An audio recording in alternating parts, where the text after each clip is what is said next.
Olá, aqui Pastor Odivan. Hoje eu quero falar para vocês sobre conselhos para a aprovação de Deus baseados em 2 Timóteo, capítulo 2, versículos 3 a 7.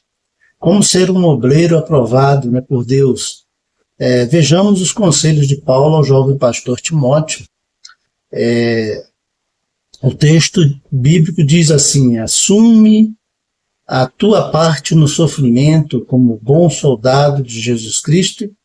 Ninguém engajado no exército se deixa envolver pelas questões da vida civil, se quer satisfazer aquele que o arregimentou.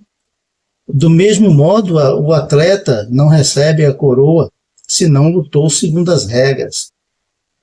O agricultor que trabalha deve ser o primeiro a participar dos frutos. Entende o que digo, e o Senhor te dará compreensão em todas as coisas. Essa é a tradução da Bíblia de Jerusalém.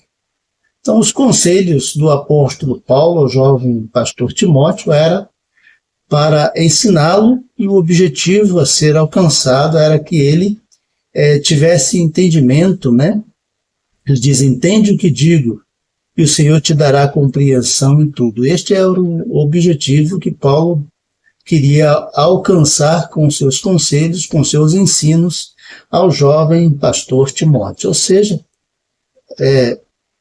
Paulo queria que ele tivesse entendimento e compreensão.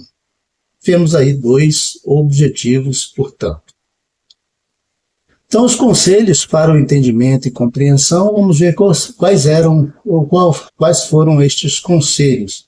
A primeira, esses conselhos vêm em forma de figuras, comparações com a vida de alguns personagens, algumas pessoas da vida comum daquele tempo, que era o atleta, o agricultor e o soldado. Então, o primeiro exemplo é exatamente o do soldado, a primeira figura, a figura do soldado no verso 3, O soldado não se embaraça, não se envolve com negócios dessa vida. São muitas as aplicações da vida militar na vida cristã dentro da Bíblia. Não vou mencioná-los todos aqui, apenas para citar um exemplo. Efésios capítulo 6, a partir do versículo 10, que eles falam das armaduras, das vestimentas do soldado, da vida militar. Então, por que a figura do soldado? Porque o soldado estava sempre de prontidão. Nada deveria se interpor entre ele e sua missão. A missão era sua prioridade máxima. Assim, também deve ser o soldado cristão, seja pastor, missionário, evangelista, ou mesmo o mais simples discípulo de Cristo, deve estar sempre pronto a servir desembaraçadamente ao Senhor. Claro que isso é muito mais aplicado e exigido aos chamados exclusivamente para o ministério da palavra, seja o pastor e missionário, Trata-se de uma caminhada de fé.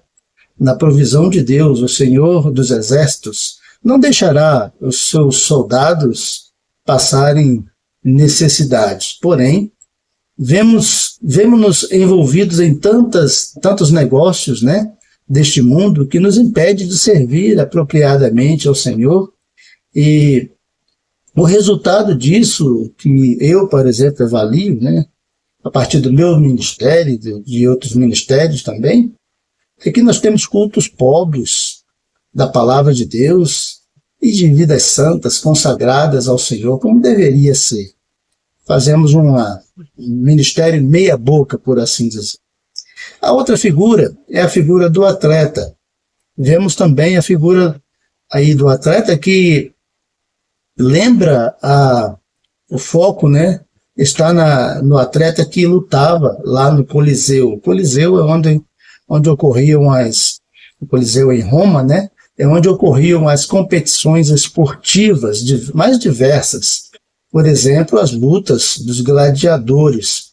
E havia regra para essas lutas, ou regras para essas lutas, para essas competições, E o que Paulo está dizendo é que ninguém seria coroado, ninguém seria premiado, se não lutasse conforme as regras, né, estabelecidas, aqui no caso do atleta cristão, estabelecidas por Deus, né? Muitas vezes, ministros cristãos se veem em aperto de querer servir à causa de Deus, e também há muitas outras faltando com a prioridade que a obra de Deus exige e merece, né? Jesus ensinou que ninguém pode servir a dois senhores. Isso precisa ser bem considerado, né, por todos os que são chamados pelo Senhor para o ministério. Estes precisam ter uma vida desembaraçada das coisas desta vida, mesmo que sejam coisas lícitas e normais, como o sustento da sua própria família. Isso precisa ser bem considerado. A terceira e última figura, é a figura do lavrador, né? O lavrador espera o resultado do seu trabalho na lavoura. É dito que o lavrador que trabalha deve ser o primeiro a participar dos frutos. É bom destacar que esse trabalhar aqui expresso significa trabalhar dentro das regras anteriores, ou seja, com dedicação como soldado, dentro das regras como um atleta. Esse trabalhar é com dedicação e prioridade máxima. É trabalho intenso, dedicado para o Senhor. Esses devem ser os primeiros a usufruir dos frutos da sua dedicação. Porém, mesmo Paulo teve de fazer tendas para se sustentar no ministério apostólico, quanto mais um pastor em pleno século XXI, né, marcado por um lado por pastores gananciosos, obreiros gananciosos, e por outros, por servos sinceros, porém sem condições de se manterem exclusivamente no ministério, sem uma atividade secular. Além disso, há muitas igrejas sem condições de sustentar adequadamente um obreiro para que ele fique ali em tempo integral, né? Há outras que têm condições, porém têm má vontade, né, de cumprir, não tem consciência do seu dever de sustentar o seu obreiro para que ele preste um bom serviço. Diante disso, muitos pastores hoje, por causa desses maus obreiros gananciosos e avarentos, mas também por causa de igrejas sem a consciência do seu dever, muitos se dedicam à obra de Deus parcialmente, divide seu ministério com atividades seculares. Por causa disso, fala-se muito mal dos pastores, acham que ser pastor é enriquecer, é uma forma de se enriquecer. Mas eu conheço muitos pastores, né, bons obreiros, que não são gananciosos, não são avarentos. A obra de Deus hoje é realizada por vários obreiros, pastores pedreiros, missionários carpinteiros, empresários, eletricistas, médicos, comerciantes, gente que se mantém no ministério às suas próprias custas e dão muito mais do que recebem. Muito mais mesmo, sangue, suor, lágrimas e dinheiro, bens materiais.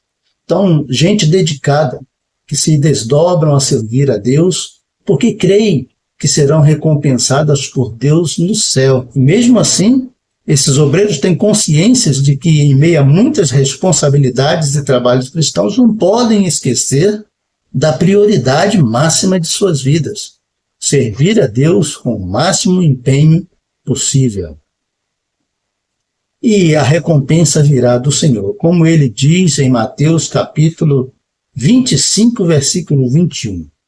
E o Senhor lhe disse: bem-estar, servo bom e fiel. Sobre o pouco foste fiel, sobre o muito te colocarei. Entra no gozo do teu Senhor. E esta é a grande recompensa de todo obreiro cristão. Que Deus abençoe a sua vida e você seja um obreiro ou obreira aprovado.